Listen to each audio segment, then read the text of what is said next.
Hi, welcome back to the farm. My name's Roz, also known as Passion Flower, and you'll find me here each week talking about my farming and creative life. First, to the really big storms that happened last week. They happened the day after I recorded, like in the afternoon. So it feels like quite a long time ago. But yeah, it was crazy. It was really hot in the morning. And then the winds whipped through. You could see it coming, but it was like really quick. The sky went dark, and I reckon we had winds that were over 100 kilometers an hour, big gusts. We lost power along with a lot of other people in Melbourne and Victoria. Luckily, we have a generator switch, and so we were able to really quickly get that on so that the fridge kept running, and we were able to not lose any food. And surprisingly, we were one of the first people in this area, I think, to even get our power back on. So it was the next day, in the middle of the day, that we had our power restored. So thank goodness it wasn't too long. We've had other times where our power has gone out and it has been like weeks before they've gotten to our little section of power line. So I think it was more a major connection issue at like a substation or something, rather than being a tree down on our line, because coming out here doesn't end up being number one priority. But yeah, the storm was super crazy. The wind was so intense. It was literally like moving big bits of rain all in like sort of clumps. It was flowing through. And we had this shelter in the backyard that had been made for the goats, that we don't have the goats in that space anymore. But its roof blew off. That's how strong the winds were. So it was like so intense. The sheep paddock is so dry now. This past week, it is really, really dried up. And they're still trying to get the tiny little bits of green at the bottom, but there is not a lot left. I've now shut them out of the shed grass side to try and revive that a little bit. And they just have their paddock, but we now have a big bale of hay in there for them in the new hay ring. So we created a roof for it. We put a beam across the top, sort of fashioned it with poles down so that it kind of can't spin, and then a piece up slightly higher so that it gives a pitch on the tarp that we then put over. And we were able to then pull the tarp nice and tight down over the top. So I used an old piece of tarp that would just fit over the top, and I used like hay bale twine, binder twine, to fasten it around the top of the ring. And we were trying to figure out, because it doesn't have like the rivet holes all the way around the tarp where we were going to do it. So it had to kind of be like poked through, but in a really small way. So hopefully it doesn't like tear and rip too much of the tarp. And I remembered that I had this needle, how pointy it is at the end, in the same sewing kit box that I found the punch needle in.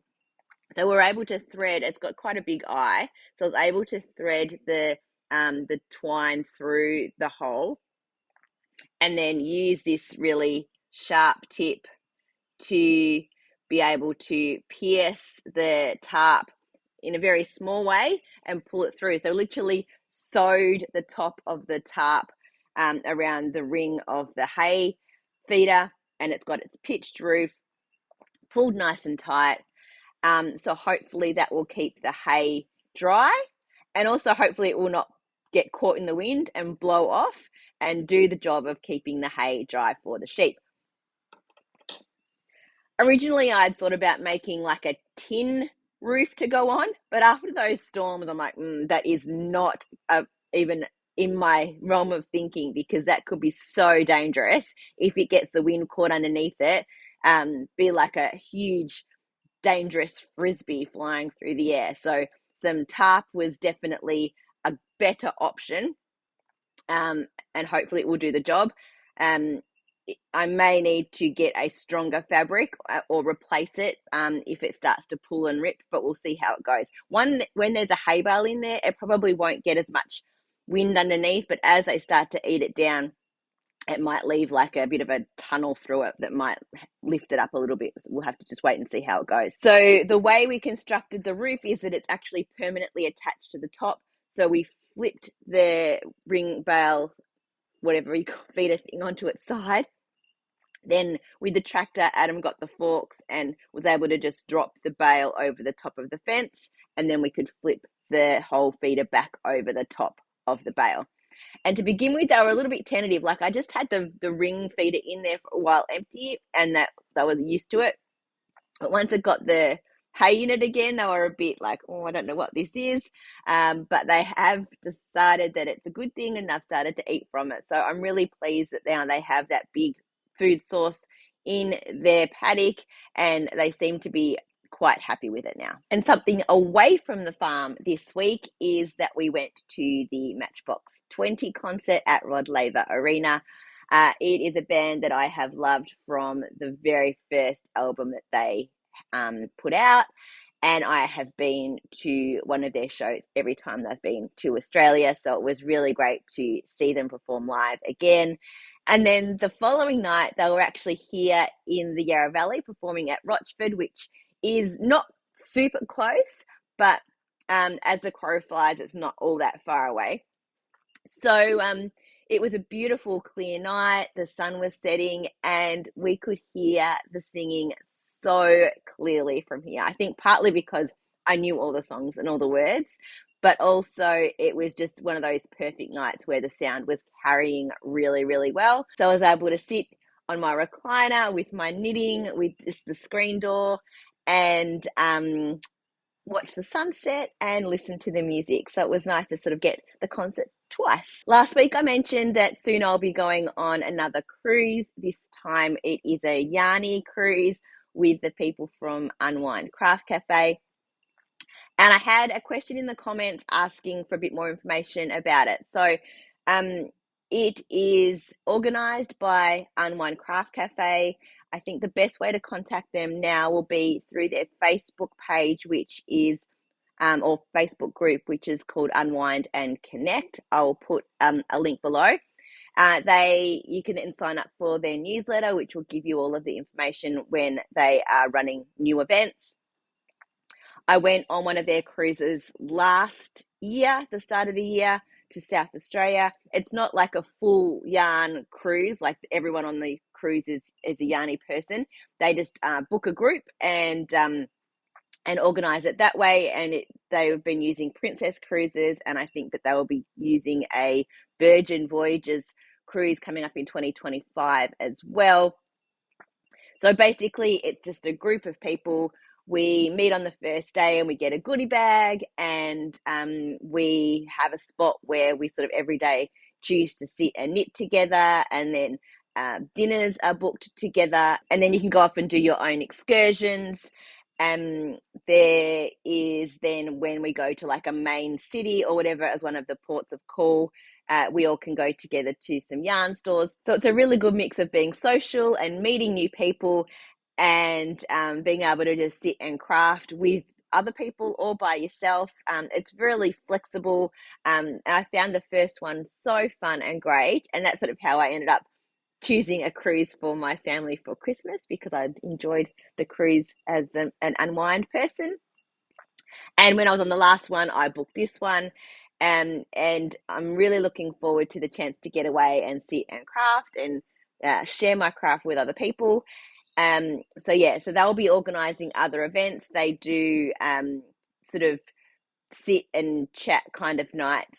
Used to be in their shop, which is now closed, but they are now planning to do that within like pubs and restaurants. And they also run a caravan weekend, which I think they've just sold tickets for. So there's sort of, I think more and more functions will start to be happening now that they're moving into that space rather than running the shop. Look out for activities and functions that you might be able to go to. But their cruises are really well run. There's the right, I think, balance between group activity and options to be around other people, and also getting to experience the ship and the ports of call, and being able to just sort of take your own time to unwind and relax as well. Last week, I was dyeing up some DK yarn to start to build up my stocks for markets because my DK was a little low. I'd been focusing mainly on sock.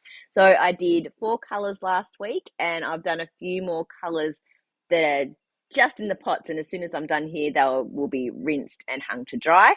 But I can show you what I've got done this past week. They still need to be labelled, but I've got some hydrangea, winter sunrise, pure imagination, and this is a new one. I'm really happy with this blue. I was sort of looking for a dark blue, but not too dark, so that it still worked with a lot of my colors.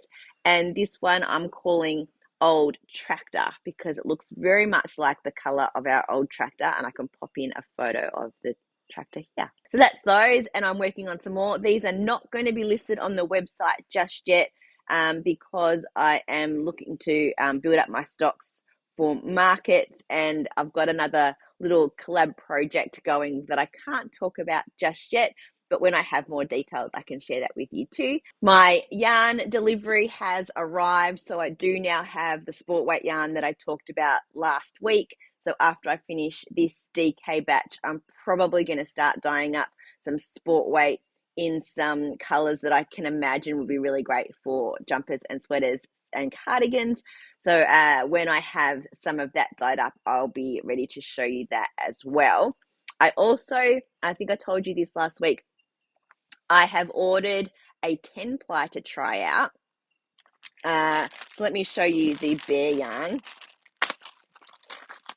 I'll bring it up right now. So there, it's a nice round twist. There you go, that's better. So I'm really excited to see how this is going to dye up and knit up. It is a, just dropped one. It is a 100% pure Australian extra fine merino. So it's 100 gram skein, 175 meters per skein, and it is superwash wool. So I am thinking that the best way to try this out is to find a pattern that I want to make for myself. I know, the trouble of being a yarn dyer, really. So I can try it out. So I'm going to choose a pattern and then decide what color I want to do, and then I'm going to experiment with knitting it for myself to see. But it is really soft, so I'm excited to actually start to work with this yarn. Part of the yarn delivery was also a crafty delivery for me as well. I was talking about punch needling, and I ordered myself a Knit Pro punch needle set. So it comes with 4 adjustable needles in a 2mm, a 3mm, a 4mm, and a 5mm. And it's got attachments to hold those sizes, 2 threaders, and instructions. Handy. So it comes in a lovely case, and I need to be careful because I know the little needle doesn't quite. So it's got the needles there. This one's super tiny, and the elastic here is actually too big to hold it. So I'm going to have to figure out somewhere to keep this safe so it doesn't keep falling out. And this little pocket here is for the attachments, and you've got the instructions, and then this wooden, that's the base, and then you can turn this knob to get the different lengths of the needles. So I haven't used it yet or tried it out. I probably actually need to buy myself some fabric to make something with. I'm actually thinking that I might try, for the cruise, I need to make myself a little name badge. So I'm wondering if I can do it with punch needling and do it with that. I'm probably not proficient enough to actually make that work, but it's worthwhile having a little play to see what I can do. Before I show you my knitting, and there's only one knitting project that I've been working on this entire week. So I have lots of progress, but it's probably not terribly interesting. Is I have started to ply those 2 bobbins that I showed you the Stormbringer, the grey blue colour, and the sunsetty orange colour that I had previously been spinning. And I've started to apply those together. So I haven't done a lot yet, but I have made a little bit of progress, and I'm happy with how the yarn is turning out so far. It does take a while. I mean, it takes a while to spin, so it also takes a while to apply. It will be quicker than the spinning, but I just sat for a little bit on a warm day with the air conditioning on, and did a little bit of that, and I'll be getting back to doing a bit more of that this week as well. So I've been working on the Daybreak Tee by Destiny Mayer, and I have made a ton of progress. In fact, I think I could be finished except for the 3 needle bind off on the shoulders. I just want to try it on before I actually bind off and finish. So I'm making it out of this recycled denim yarn, and it's knitting up really beautifully soft. And I am up to the back. So here. The front has this mesh lace panel, and I've bound off, and I've just got the sleeve portions on holders, and I've just knit the back up to the same level.